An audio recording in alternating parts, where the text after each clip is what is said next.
All right, let's kick off weather with On This Date. March can really be a roller coaster in terms of the weather. We can look at really warm temperatures in the 90s, or we can look at 1969 Big Bear Lake looking at 8 below zero for the lowest morning low for the month of March. Not going to see that cold of temperatures, although we right around seasonal average for today, only getting into the upper 70s, but 90s, they will close in by the time we get into Sunday and into Monday. So certainly we're looking for a heat up. You can see this is a big trough of low pressure. You can kind of see the bands of clouds around it, kind of the circulation just offshore, and that'll bring some clouds in for tomorrow, just some light thin clouds.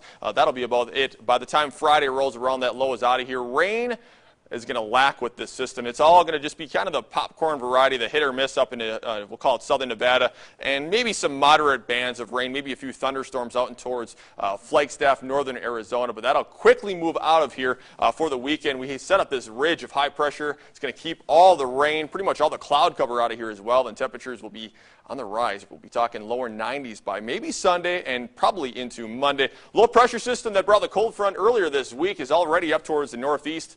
Blizzard conditions in Maine, Vermont, New Hampshire, all the way up into upstate New York. Also severe weather for North Carolina and Virginia. So this is a pretty complex storm that happens March. It's really a roller coaster season.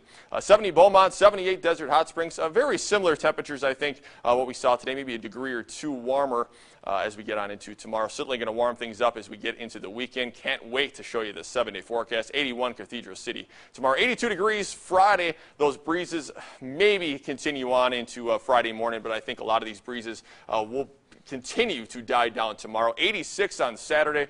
Look at that for Sunday, 87 degrees, and I think Monday will be the warmest temperature in the 7-day, looking at 90s, a lot of lower 90s as you get into Thermal, Coachella, right on through our valley. 86 on Tuesday, and then another trough of low pressure works in for Wednesday, and that's going to bring some clouds, some winds, and probably some cooler temperatures, guys.